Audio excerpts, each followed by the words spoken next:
Kembali lagi di channel saya PHP Penyuluh Hukum Pertama.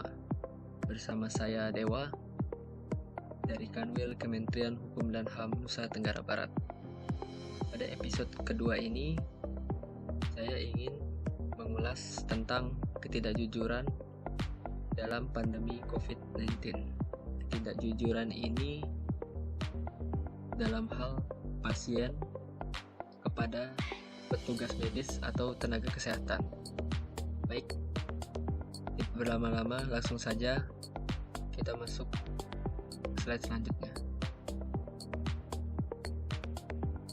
Baik, sebelum menuju ke pasien dan ketidakjujurannya, kita bahas dulu bahwa COVID-19 ini merupakan kedaruratan kesehatan masyarakat ya, telah ditetapkan oleh Kepres nomor 11 tahun 2020 tentang penetapan kedaruratan kesehatan masyarakat. Apa sih kedaruratan kesehatan masyarakat itu? Selanjutnya pada pasal 1 angka 2 Undang-Undang nomor 6 tahun 2018 tentang kekarantinaan kesehatan mengatur pengertian kedaruratan kesehatan itu adalah kejadian kesehatan masyarakat yang bersifat luar biasa dengan ditandai penyebaran penyakit menular dan atau kejadian yang disebabkan oleh radiasi nuklir, pencemaran biologi, kontaminasi kimia, bioterorisme, dan pangan yang menimbulkan bahaya kesehatan dan berpotensi menyebar lintas wilayah atau lintas negara. Ya, jadi COVID-19 ini termasuk dalam kedaruratan kesehatan masyarakat.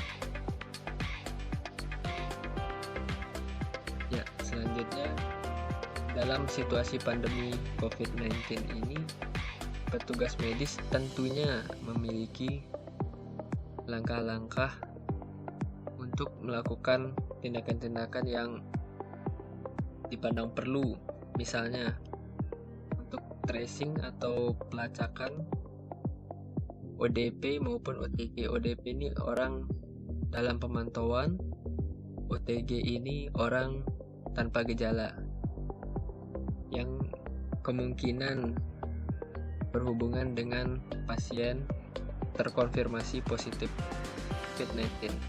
Jadi ini penting sekali, petugas medis ini wajib melakukan tugas-tugasnya, yaitu tindakan pemeriksaan, pengobatan, perawatan, isolasi penderita, dan tindakan karantina dilakukan di sarana pelayanan kesehatan atau di tempat lain yang ditentukan.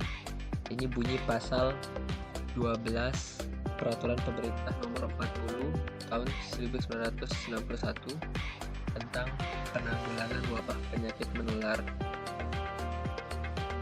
Ya, ini dilakukan oleh petugas medis. Selanjutnya, upaya penanggulangan wabah tersebut yang tindakan dilakukan petugas medis tadi itu senada pula dengan pasal 5 ayat 1 huruf B Undang-Undang nomor 4 tahun 1984 tentang wabah penyakit menular.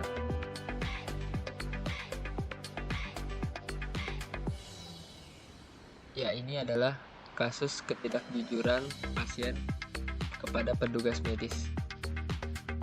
Ini banyak sekali ya kasusnya. Kita bisa lihat yang ini dari kompas.com di Pontianak. Judulnya lagi 17 tenaga medis positif corona karena pasien tidak jujur. Ya, ini sangat disayangkan. Kepala Dinas Kesehatan Kalimantan Barat menerangkan 5 dokter dan 12 paramedis terinfeksi virus corona atau COVID-19. Diduga karena pasien tidak jujur saat konsultasi kesehatan.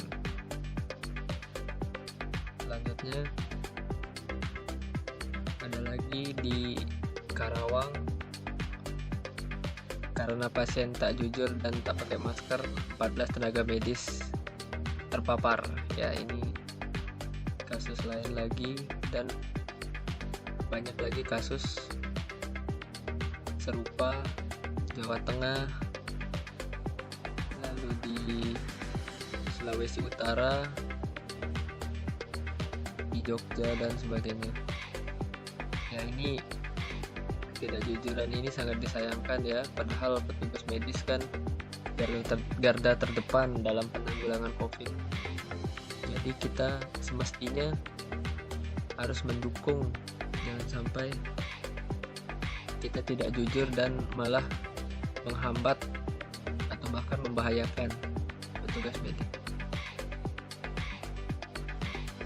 Selanjutnya, ngomong-ngomong tentang pasien, kita lupa mengulas pengertian pasien. Ya, ini pengertian pasien menurut pasal 1 angka 2 Peraturan Menteri Kesehatan nomor 4 tahun 2018 tentang kewajiban rumah sakit dan kewajiban pasien.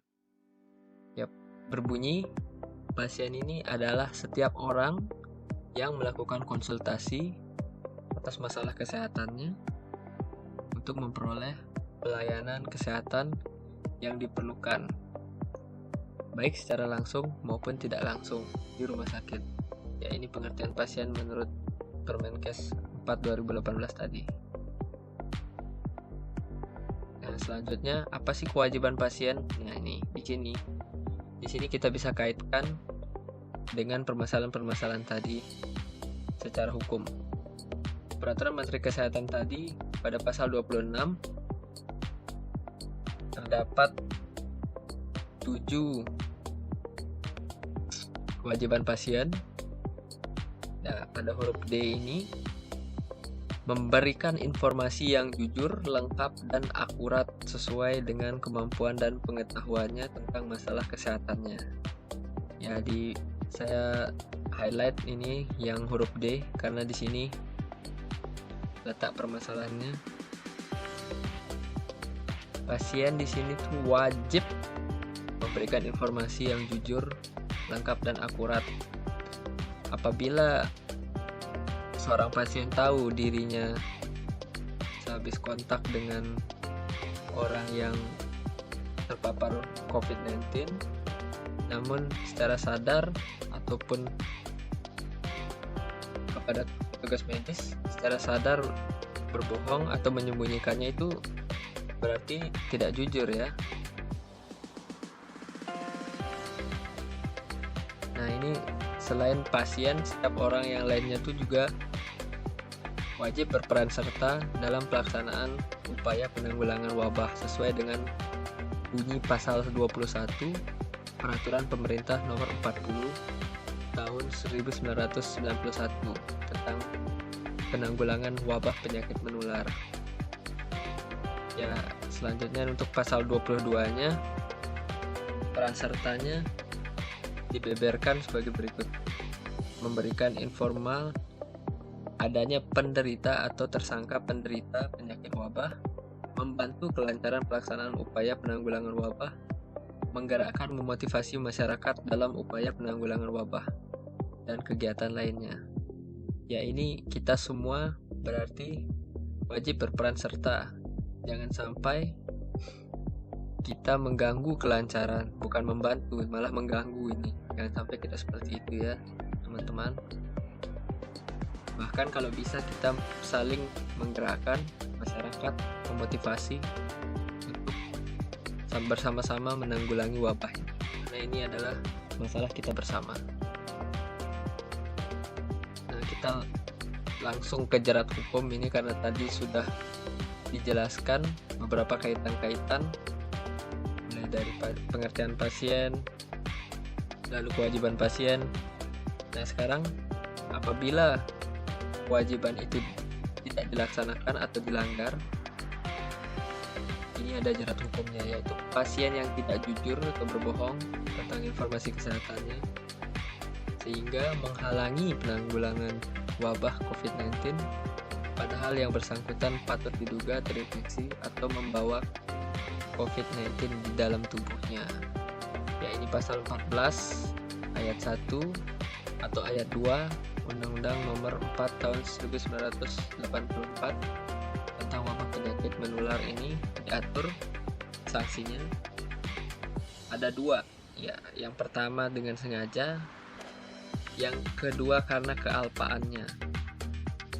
Ya, kita ulas satu persatu. Yang pertama, apabila sengaja menghalangi pelaksanaan penanggulangan wabah sebagaimana diatur, diancam dengan pidana penjara selama-lamanya 1 tahun dan atau denda setinggi-tingginya 1 juta rupiah. Ya, ini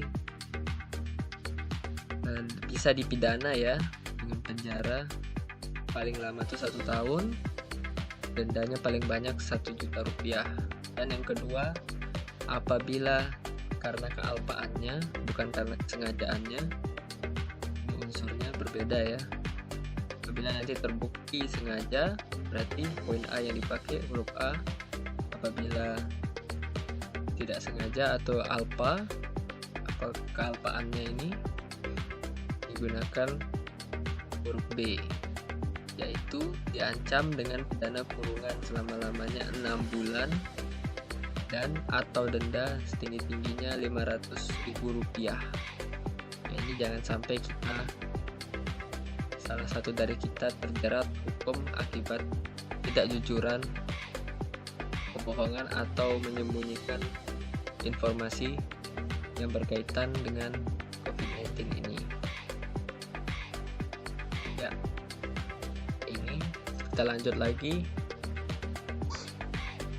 Perlu diketahui bahwa jumlah kasus COVID di Indonesia pertanggal 9 Juli 2020 sudah mencapai 70.000. Ya, ini banyak sekali ya. Dengan persentase sembuhnya 32.000. Nah, ini sudah hampir setengahnya sembuh. Dalam perawatan 34.000, meninggalnya 3.400 sekian. Dengan grafiknya, ya ini grafiknya terus meningkat, bahkan ini sudah mulai curam peningkatannya. Meningkat kalau nggak salah terbaru itu per hari sudah 2.000 meningkat kasus. Ini sangat memprihatinkan.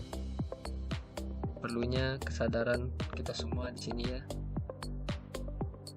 Nah, ini untuk membuka mata kita semua bahwa rasio tenaga kesehatan di sejumlah negara terdampak COVID ini ada Amerika Serikat, Spanyol, Italia, Jerman, Prancis, Inggris, Cina, Iran, Turki, Belgia, dan Indonesia. Ya, bisa ditebak bahwa Indonesia itu rasio tenaga kesehatannya paling rendah.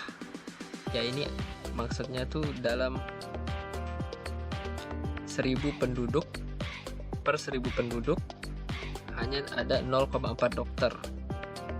Jadi 4 dokter hanya 4 dokter melayani 10.000 penduduk itu di Indonesia. Sangat tidak sebanding ya rasionya tenaga kesehatan dengan pasien yang dilayani, apalagi saat ini pandemi COVID diperlukan tenaga kesehatan yang jauh lebih banyak daripada ini. Fakta ini bisa kita jadikan pijakan untuk kita bisa semakin sadar, semakin paham bahwa kita jangan sampai menambah beban dokter dan perawat ini sebagai tenaga kesehatan. Kita wajib ikut berperan dalam arti kita ya sesuai kemampuan kita. Apabila kita dimintakan informasi, ya kita berikan informasi seluas-luasnya, sejujur-jujurnya, jangan ada yang ditutupi.